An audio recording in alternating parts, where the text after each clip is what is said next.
Kuri, kung ikaw may kailangan, ikaw lumapit, hindi yung i-VIP ka, lapitan ka. Tayo may kailangan, tayo ang mag-ano talaga. Ayun na sila, oh. Tara, akit na tayo dahil. Sir, dito, sir. Tara na. Ayan yung mga ano, kasama namin. Dito kami sa Barangay San Jose. Oo. Gusto nila ng updates. Doon na lang ga, oh. Singit mo doon ga, oh. Ayan ang mga kasama namin. Hello. Marami ako kasama na ako kakilala dito. Good afternoon.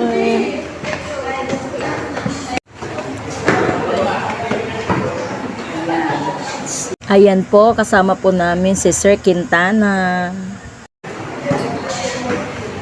Dito kami sa Barangay San Jose. Kayo pala yan. Oh yeah. Ay! Sabi mo 12:30, pagdating ko doon wala ka na. Ano, nag-worry kami kasi wala naman kami masakyan. Ah, Sabi ko lahat naman kasi nagkakumiyot. oo. Kanina pa yung kasama. Alam mo, malabo talaga mata ko. Ayan yung mga kasama. Ayaw, nahulog. Papel, nahulog. Oh, yan. Ano oras daw po? Hindi ka pala pinapalipay. Nagpila-pila kami doon sa school supplies. Pupunta dito dalawa. Dalawa ang nakalagay dyan sa invitation. Tingnan mo.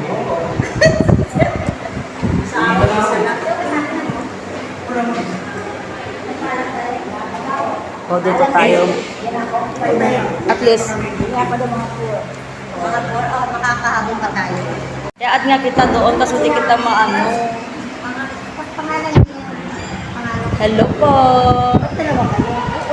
Assalamualaikum. Muslim mo kayo? Oy. Tsuhing po nakapangasawa ng Muslim. Kaya may pamangkin akong Muslim. Thank you. Ay, hindi pamangkin, first cousin. Wow. I love you too. Iba na talaga pag in love. Ikaw na talaga lahat. Yan, for attendance sa peg. Ayan na. Sino ang wala? Sino pang wala? Kompleto na naman dito.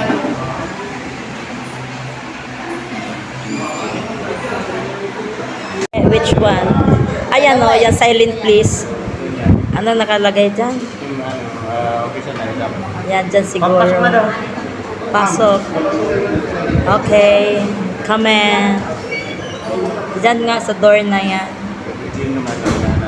Ano ba nakalagay dyan? Ayun no. Meeting in process. Progress. Malabo. Uy, lumusot man si sir. Alina. Pasok na kami dahil. Alina kayo. Good afternoon. Magandang hapon. Magandang hapon. Meron pa lang mga hapon sir sa akin. Banda po ang tayo dito. Kasi may session po dito, no? May session po kasi today. May session po ngayon, 2 o'clock. Kaya, nasa 2 o'clock, we have to end our meeting. Okay. Ay, mga sa. Laro po kayo dito. Time dito. Compress. Ano yung listahan? Diyan. Huli niyo yung listahan. Yung mga pinagkakaroon natin ng mga tao. Listahan ito. Ang gagawin natin sa Sunday? Sino po ba yung charge sa vision order? Of course, nandito po sa ating ang ating mga militar, Sergeant Quintana, Kapulitan, Sir Flores, nandiyan po, no? Para mamahala po ng ating vision order. Of course, siguro naman bawat isang grupo ay dapat magtalaga po kayo kung sino ang pupunin natin. Sa tuwag naman ng mga police and the military. Dapat po, kasi ito para naman po sa inyong gagawin. Ano sabi ni Dap? Magsasalita daw siya. Kausap ko po sa CDC. So, yung peace and order po na pag-uusapan, bahala na po si Sergeant Quintana na padala niyo po, mag-briefing po. Ngayon po, kung siya, briefing po kami. So, yun po, no? Taga doon, sinasabi nila, yung Panindigan ng pag-asa. wag po kayo naniniwala. Thank you, thank you. Tara na. Sabay na tayo. Nakapunta. Diretso na tayo. Tara. Ay, akin yan. Oh, yan yung ibon ko. Thank you.